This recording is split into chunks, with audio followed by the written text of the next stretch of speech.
Assalamualaikum warahmatullahi wabarakatuh. Waalaikumsalam. Alhamdulillah, salatu wassalamu ala rasulillah, habibina sayyidina Muhammad ibn Abdullah wa ala alihi wa ashabihi wa mawalah, amma ba'd. Yang sangat kami cintai, saudara-saudari yang di Selandia Baru, Masya Allah, luar biasa. Nah, ini sangat istimewa. Kalau kerinduan beragama di komunitas mayoritas kaum muslimin itu biasa. Kalau ada wali di puncak gunung itu biasa, aman, karena sedikit godaannya. Tapi kalau ada orang bisa istiqomah di lingkungan yang bukan lingkungan kaum muslimin, tentu itu jauh lebih tinggi pangkatnya dibanding yang di tempat lingkungan aman. Maka wali di tengah kota pangkatnya lebih tinggi dari wali di atas gunung. Kekasih Allah di tengah kota godaannya besar. Selandia Baru, negara yang maju, tentunya godaannya besar, maka yang kuat pasti istimewa. Yang kuat istimewa. Baik, subhanallah. Dan luar biasa, Ramadan masih jauh, tapi ternyata kerinduannya sudah tampak hari ini. Sehingga kami pun harus membahas tentang Ramadan, dan ketahuilah bahwa orang yang akan mulia di bulan Ramadan adalah yang memuliakan Ramadan. Orang yang mendapatkan keberuntungan di bulan Ramadan adalah yang menanti kedatangan Ramadan. Dan sangat tepat jika kita harus mempersiapkan diri kita untuk menyambut bulan agung, bulan mulia, bulan suci Ramadan. Bicara tentang persiapan, ada persiapan lahir dan batin. Batin adalah hati kita. Lahir adalah ada hubungannya dengan ilmu-ilmu zahir. Ilmu puasa mah enteng, nanti kami hadirkan pakai praktik singkat di sini. Akan tapi yang lebih utama adalah batin. Kalau disebutkan man shoma ramadhana imana wa ihtisaban ghufira lahu ma taqaddama min dzambi. Berpuasa karena Allah, mengharap pahala Allah, maka diampuni dosanya. Begitu mudahnya pengampunan dari Allah. Tapi itu dari hati yang sudah tertata. Nah, kalau hati tertata, begitu mudah melaksanakan ibadah puasa. Hati yang tertata itu bagaimana? Keimanan, kalau keimanan insya Allah sudah ada. Kalau tidak akan punya iman, kecuali tidak akan ikut acara ini, kecuali memang di hatinya ada keimanan dengan Allah. Bicara Ramadan karena iman kepada Allah. Akan tetapi ternyata tanda ketulusan iman kepada Allah justru adalah di saat kita berurusan dengan sesama manusia. Kalau untuk berpuasa, itu kan disebutkan kutiba alaikumusiyam, diwajibkan puasa atas kalian. Ini seperti diwajibkan pada umat terdahulu dengan tujuan adalah la'allakum tattaqun, agar kalian bisa menjadi orang yang bertakwa. Bagaimana orang bertakwa? Definisi takwa itu banyak sekali. Cuman kalau kita jajar definisi tentang takwa itu tersimpulkan dalam makna yang sangat sederhana, yaitu orang bertakwa atau hakikat takwa adalah bagaimana kita bisa baik kepada Allah dan baik kepada sesama manusia. Yang baik kepada Allah tidak baik dengan manusia tidak disebut sebagai orang bertakwa. Biarpun dia sholat malamnya puluhan rakaat, puasa sunnah, Ramadan dan puasa sunnah tidak pernah putus. Tapi kalau dia tidak baik dengan sesama manusia, tidak disebut orang bertakwa. Belum bertakwa, tempatnya neraka.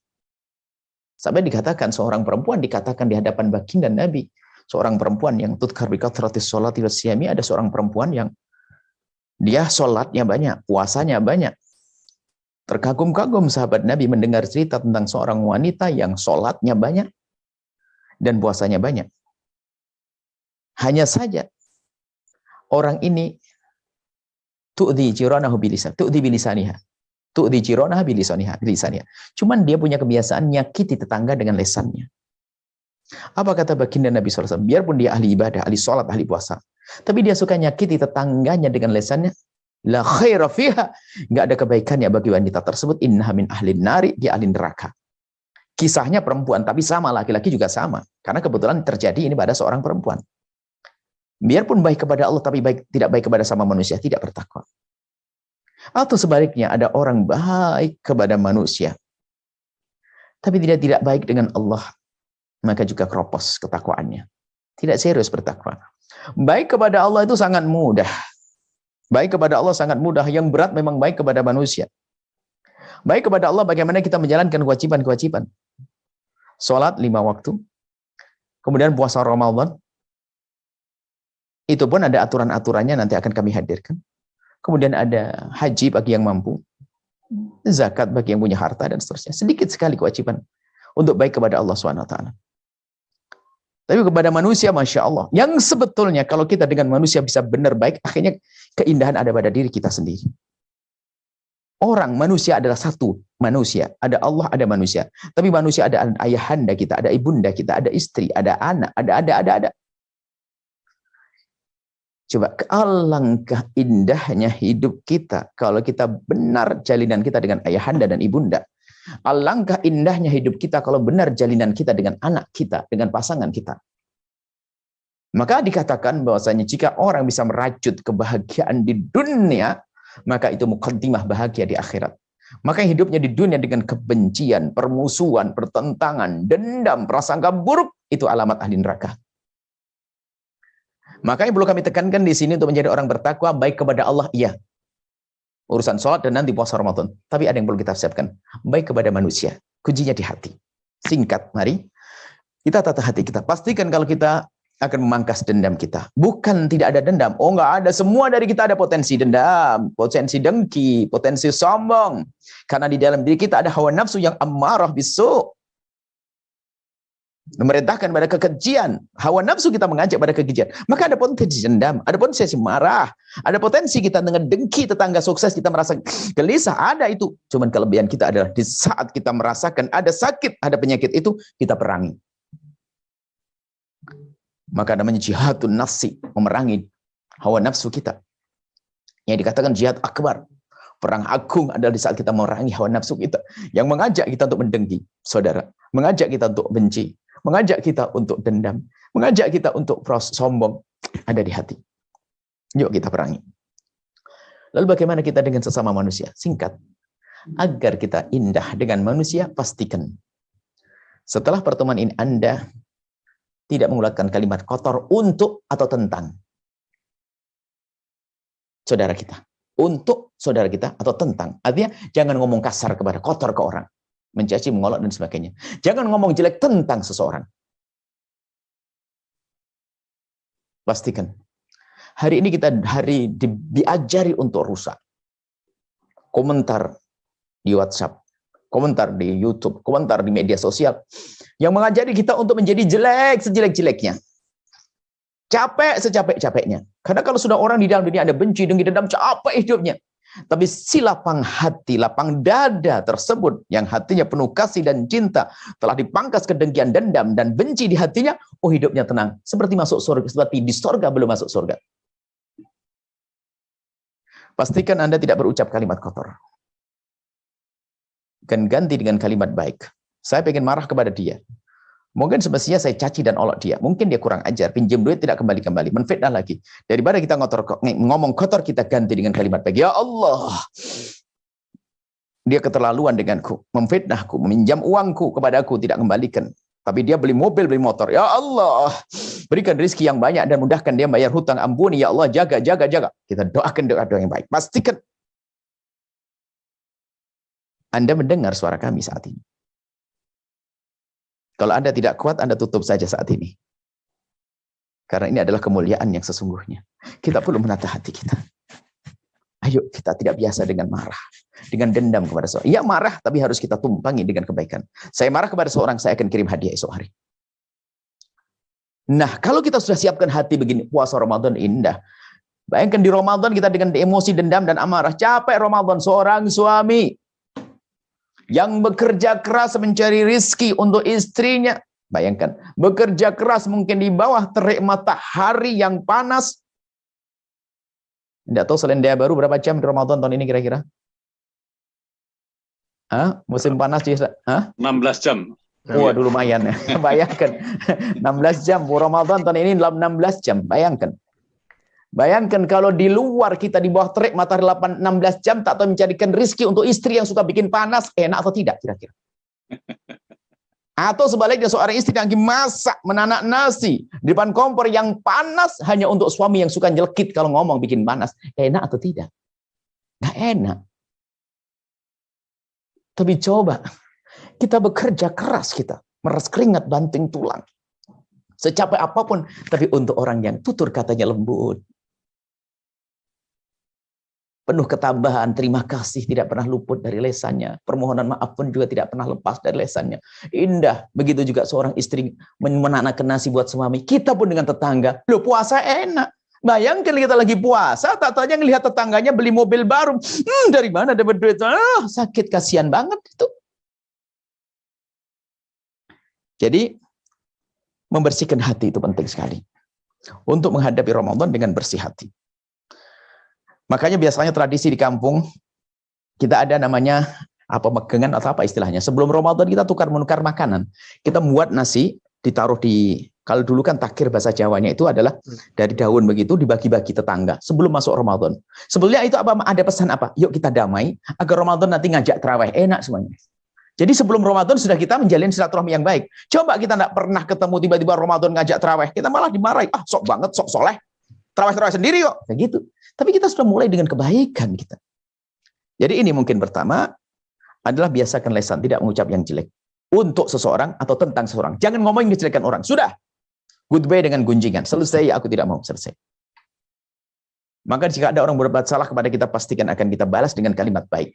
Kita didolimi, kita diambil hak kita. Kita ya Allah berikan kebaikan kepadanya. Ampuni dia. Bisa. Pastikan Anda bisa hari ini. Kalau Anda menganggap ini berat, memang itu berat. Kerjaannya barakah kasih Allah. Anda harus paksakan. Ada sedikit jaminan. Ada sedikit perlu kami sampaikan tentang jaminan dari Nabi SAW.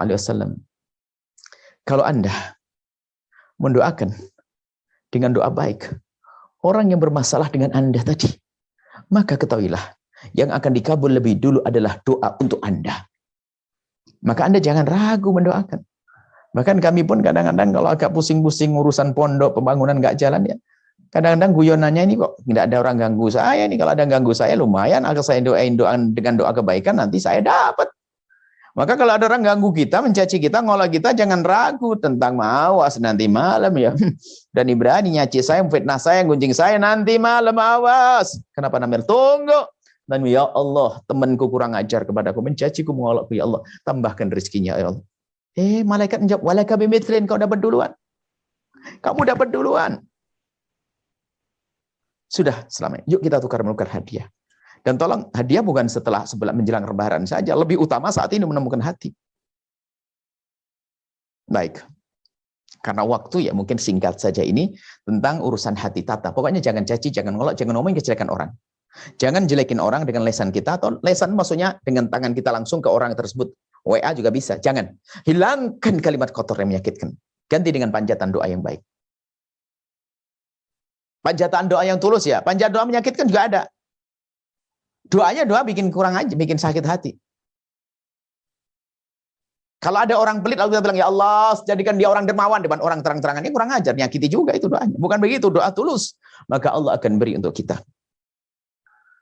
Insya Allah seperti itu. Kemudian, yang kedua adalah ilmu. Adapun ilmunya, ilmu puasa itu sederhana. Kami ringkas dalam fikih itu untuk bermudah. Dalam berpuasa itu adalah ada 9 hal. Tidak kita bahas masalah definisi. Puasa orang paham. Pokok puasa itu pokoknya tidak melakukan, membatalkan mulai dari matahari masuk waktu subuh sampai matahari terbenam sampai maghrib.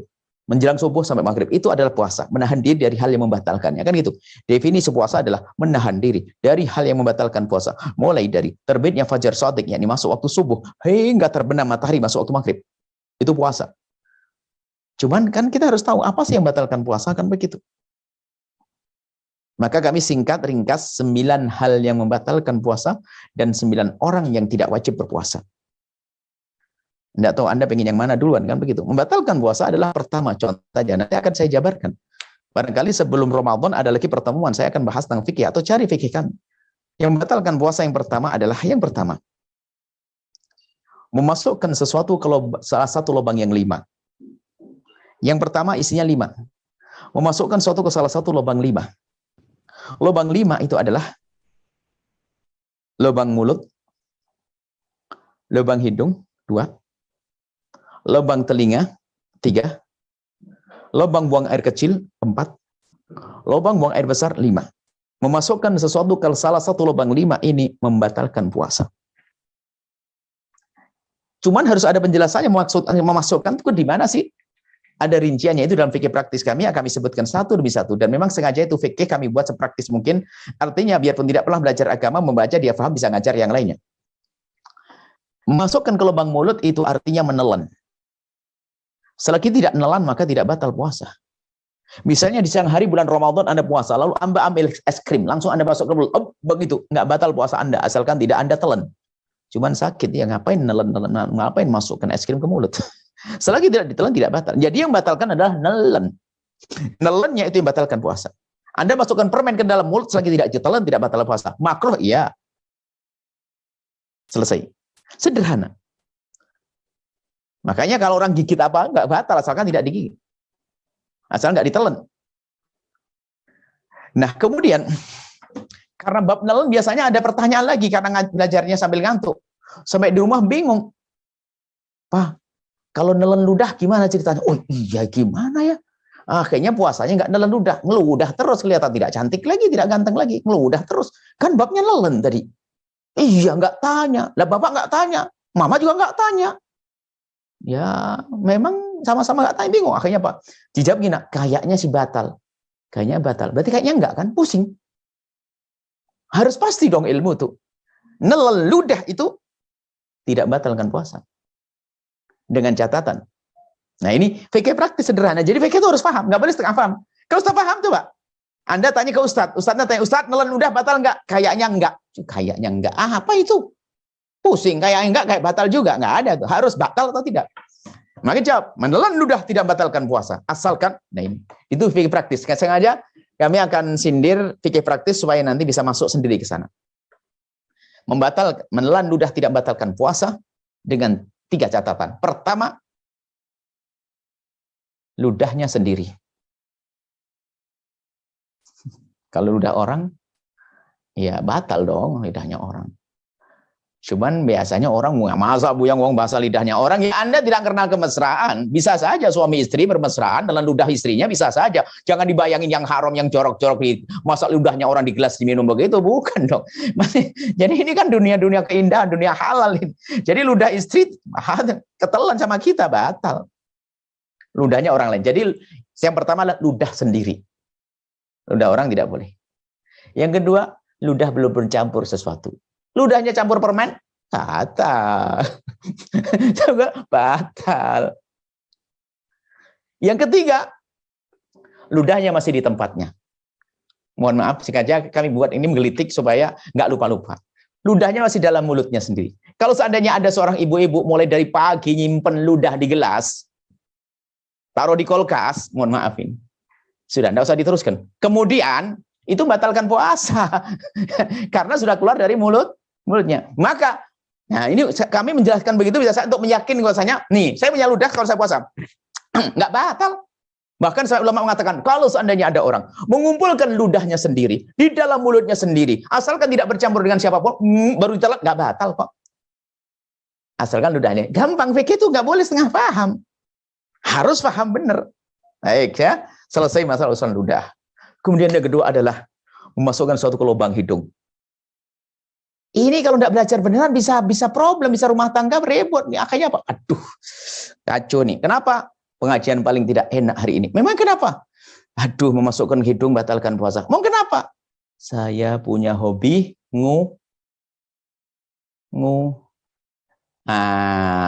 akhirnya dipikir kalau bersihkan hidung batalin puasa. Jangan-jangan begitu, salah paham, ngajinya ngantuan. Harus jelaskan. Yang dimaksud membatalkan puasa masukkan ke lubang hidung adalah memasukkan sesuatu, tangan atau apapun ke wilayah yang atas. Kalau seandainya itu air, kita akan rasakan panasnya gerak atas sini. Jadi kalau wilayah bawah bukan di atas, bukan di tempat yang kalau kita sentuhkan akan ingat apa sekarang antigen. Swab ya. Nah, itu bukan pembahasan hukum swab batal atau tidak kan di sana. Ini babnya baru. Jadi yang gerak panas itu batalkan puasa. Nah, maka dari itu kabar gembira. Bagi siapapun yang punya hobi ternyata tidak batal puasa. Selesai. Ini sederhananya belajar fikih itu yang ringan, nggak berat-berat. Kemudian masalah kuping, masukkan kelompok telinga. Itu khilaf di antara para ulama. Telinga adalah, yang dimaksud telinga adalah dalam telinga. Kalau luar telinga, nah luar telinga itu ukurannya apa? Yang masih bisa dijangkau oleh kelingking kita itu luar. Yang tidak bisa dijangkau dalam. Misalnya pakai korok kuping batal puasa menurut mazhab Imam Syafi'i. Dan jumhur ulama. Kecuali mazhab Imam Malik. Jadi ini khilaf kalau masalah telinga. Jadi nanti mohon, ini adalah fikih itu harus tahu dasarnya dulu. Kalau permasalahan nanti, gimana hukum swab nanti? Kita tahu hukumnya begini dulu, baru nanti solusi, beda pembahasannya. Jadi belajar fikih itu satu-satu, nggak boleh diacak begitu. Jadi belajar fikih praktis dulu, paham. Baru nanti, gimana hukumnya swab nanti. Jadi itu adalah, masukkan ke lubang telinga. Kemudian masukkan ke, mohon maaf, lubang depan. Mohon maaf, lubang depan, mohon maaf. Suami istri, halal. Bercumbu dan sebagainya. Mohon maaf kalau seorang suami memegang wilayah istri tidak ada masalah. Tapi mohon maaf jangan sampai jemarinya masuk ke dalam. Batal. Atau seorang wanita di saat bersuci dari buang air kecil, cukup Allah sudah Maha tahu, cukup dengan perut jemari begini sudah bersih. Perut jemari. Perut jemari digosokkan ke wilayah tersebut. Tapi kalau jemarinya dimasukkan begini, batal puasanya. Lubang belakang cuma demikian. Baik, ini contoh saja, tidak akan saya sampaikan semuanya. Kalau belajar, kami ingin memastikan belajar fikih itu adalah enak. Ini saya kasih contoh yang batalkan puasa. Yang pertama adalah masukkan satu ke salah satu lubang 5. Ini saja. Mungkin sampai di sini nanti ada setelah salah satu lubang 5, selebihnya gampang. Selebihnya enteng-enteng. Sebenarnya nggak pakai rincian ini.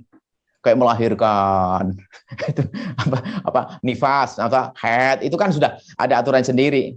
Hubungan suami istri gampang. Yang paling berat ini, selebihnya gampang 9. Nanti ada 9 orang yang tidak wajib berpuasa. Harus tahu, jangan kita memaksa orang. Misalnya kita adakan tamu. Kita adakan tamu dari Indonesia, musafir. Di Selandia sini, musafir. Di rumah kita hanya 3 hari. Ya nggak boleh kita paksa puasa. Tinggal kita ngomong ke tamu kita, wahai tamuku yang terhormat, Anda kan bepergian, besok mau puasa atau tidak? Kalau puasa saya bangunin untuk sahur, kalau tidak besok pagi saya buatkan sahur ya, buka yang enak. Nggak boleh kita paksa dong, nanti ada ilmunya begitu tuh. Jadi fikih harus pasti, nggak boleh setengah-setengah. Insya Allah nanti bisa diikuti. Yang kebetulan ya, insya Allah kajian fikih praktis itu mungkin bisa dilihat Ramadan yang lalu ya, di video kami Ramadan yang lalu. Yang insya Allah Ramadan ini kita akan rutin di Al-Bahjah TV. Itu fikih lanjutan, fikih sholat jamaah, fikih korban, fikih haid wanita, ada beberapa fikih jenazah. Fikih jenazah penting sekali. Dan juga karena kita itu sudah dunia ini global, di era global ini, itu memang dasarnya kami hadirkan fikih Syafi'i. Cuman dalam menyelesaikan masalah kami akan hadirkan nanti kalau ada pertanyaan dan sebagainya, kita lihat situasi tempat tersebut. Masya Allah, ini mungkin sekelumit tentang persiapan dohir ya, punya ilmu fikih dong. Kami gitu insya Allah. Nah, mungkin kita sampaikan semuanya sekarang, hanya sekedar kami kritik saja, biar rindu setelah ini Anda rindu untuk belajar fikih. Ternyata belajar fikih tidak susah dan sangat gampang. Lebih susah ngitung matematik, belajar matematik. Belajar fisika lebih susah. Belajar lebih susah, percaya. Makanya belajar fisika aja bisa, biologi bisa, belajar fikih aja nggak mau. Ini terus mau kemana ini? Baik, insya Allah ini saja.